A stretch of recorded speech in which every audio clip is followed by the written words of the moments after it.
আসসালামু আলাইকুম viewers, welcome to my channel টাটকা রেসিপি বাই মাহমুদা।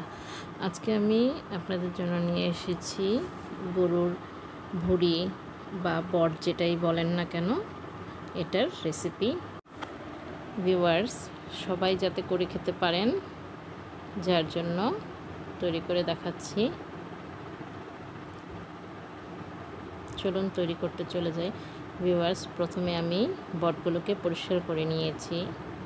এখন এর মধ্যে আমি এক এক করে উপকরণগুলো অ্যাড করব। প্রথমে আমি এখানে 10-15টা পেঁয়াজ কুচি দিয়ে দিয়েছি, আর দিয়ে দিচ্ছি রসুন কুচি প্রায় একটি। ভিউয়ার্স, এখন আমি এর মধ্যে আস্তে আস্তে গুঁড়া মশলাগুলো অ্যাড করব। ভিউয়ার্স, প্রথমে আমি এখানে কয়েকটা তেজপাতা দিয়ে দিলাম, দিয়ে দিচ্ছি কয়েক টুকরো দারচিনি, আর দিব এলাচি। আপনারা আপনাদের পছন্দ মতো মশলা অ্যাড করে নেবেন। ভিউয়ার্স, এখন আমি এতে 1 টেবিল চামচের মতো আদা রসুন পেস্ট দিয়ে দিচ্ছি 1 টেবিল চামচের মতো লবণ।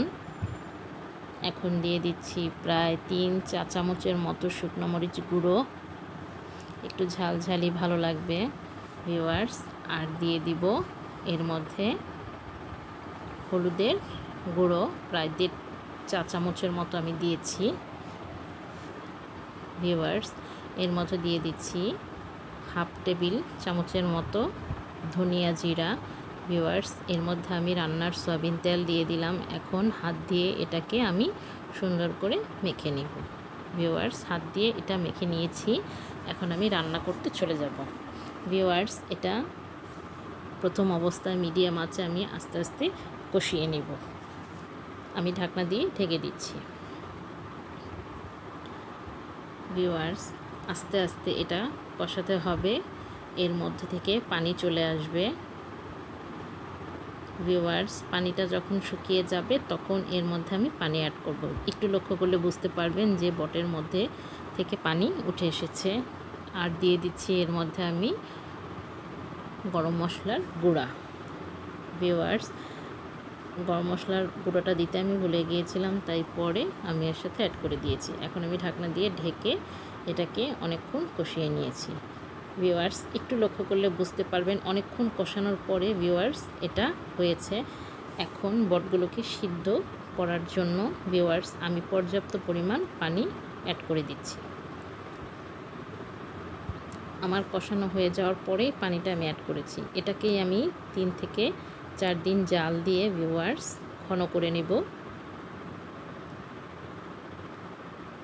ভিউয়ার্স, এটা প্রায় এরকম ঘন হয়ে গেছে। এখন আমি এটাকে তেলে বাগার দিয়ে নেব। ভিউয়ার্স, আমি রান্নার তেল দিয়ে দিচ্ছি কড়াইতে, আর দিয়ে দিচ্ছি কয়েক টুকরা শুকনো মরিচ, আর দিয়ে দিলাম রসুন কুচি, আর দিয়ে দিলাম 2টো পেঁয়াজ কুচি। এখন এটাকে সুন্দর করে ভেজে নিব। আর লাল করে ভাজার পর আমি বটগুলো বাগার দিয়ে নিব। ভিউয়ার্স, এখন আমি এটাকে আস্তে আস্তে ভাজা ভাজা করব। আপনারা চাইলে অনেকটাই ভাজা ভাজা করতে পারেন। ভিউয়ার্স, আমার ওই পাত্রে হয়নি, যার জন্য আমি আবার আগের পাত্রেই ঢেলে নিয়েছি। এখন এটার মধ্যে আমি সামান্য কিছু কাঁচামরিচ অ্যাড করে দিচ্ছি, এতে একটা সুন্দর ফ্লেভার আসবে। ভিউয়ার্স, আর নামানোর আগে জিরা গুঁড়া দিয়ে নিচ্ছি। আপনারা চাইলে আরও শুকনো করতে পারেন। ভিউয়ার্স, আমি এভাবেই রেখেছি। এটাকে আপনারা ভাত দিয়েও খেতে পারবেন, পরোটা দিয়েও খেতে পারবেন, এটা আপনাদের খুশি। ধন্যবাদ সবাইকে।